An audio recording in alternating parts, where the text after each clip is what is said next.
அனைவருக்கும் அன்பு வணக்கம். என்னென்ன காரணங்களுக்காக நம்ம ரேஷன் கார்டு ரத்து செய்யப்படும் என்பதை நாம் தெரிந்து கொள்வது மிகவும் அவசியம் ஆகும். ஒரு ரேஷன் கார்டை அரசு ரத்து செய்ய பல்வேறு காரணங்கள் உள்ளன. முக்கியமான சில காரணங்களை பார்ப்பதற்கு முன் நம்ம சேனலை சப்ஸ்கிரைப் செய்துவிட்டு இந்த வீடியோவை முழுமையாக பாருங்கள்.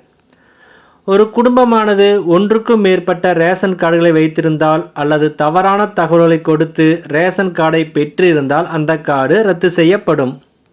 அடுத்து, ரேஷன் கார்டில் குடும்ப உறுப்பினர்களின் பெயர், முகவரி அல்லது வேறு ஏதேனும் முக்கியமான தகவல்கள் தவறாக இருந்தால் அதை சரி செய்யாத பட்சத்தில் அந்த கார்டு ரத்து செய்யப்படலாம். மேலும் ரேஷன் கார்டுகள் குறிப்பாக BPL போன்ற திட்டங்களுக்கானவை ஆகும்.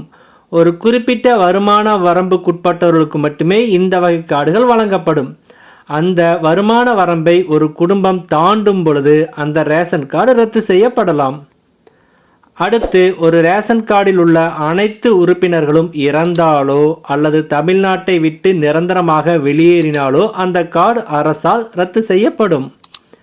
திருமணமான பெண்கள் அவர்களின் பெயரை கணவரின் ரேஷன் கார்டில் சேர்த்த பிறகு பழைய ரேஷன் கார்டிலிருந்து நீக்கப்பட வேண்டும்.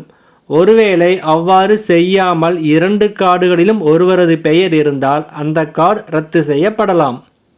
சில குடும்பங்கள் நீண்ட நாட்களுக்கு ரேஷன் கடைகளில் பொருள்களை வாங்காமல் இருக்கலாம். அத்தகைய கார்டுகளை அரசு ஆய்வு செய்து பயன்பாட்டில் இல்லாததாக கருதி ரத்து செய்யப்படலாம்.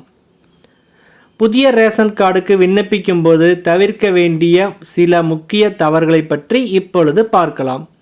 விண்ணப்ப படிவத்தில் உங்கள் பெயர், முகவரி, குடும்ப உறுப்பினர்களின் விவரங்கள் மற்றும் வருமானம் போன்ற தகவல்களை தவறாக பூர்த்தி செய்யாதீர்கள். இது உங்கள் விண்ணப்பம் நிராகரிக்கப்பட முக்கிய காரணமாக அமையும். அடுத்து, போலியான ஆதார் அட்டை அல்லது முகவரி சான்று அல்லது வேறு எந்த ஆவணத்தையும் பயன்படுத்த வேண்டாம். அரசு இதை எளிதில் கண்டறிந்து சட்ட ரீதியாக நடவடிக்கைகளை எடுக்கக்கூடும். ஒரு குடும்பம் ஏற்கனவே ஒரு ரேஷன் கார்டு வைத்திருக்கும் பொழுது மீண்டும் ஒரு புதிய கார்டுக்கு விண்ணப்பிக்க கூடாது. இது சட்டப்படி தவறு ஆகும். விண்ணப்ப படிவத்தில் கேட்கப்பட்டுள்ள அனைத்து தகவல்களையும் முறையாகவும் முழுமையாகவும் பூர்த்தி செய்ய வேண்டும். சில பிரிவுகளை பூர்த்தி செய்யாமல் விட்டால் அந்த விண்ணப்பம் நிராகரிக்கப்படலாம்.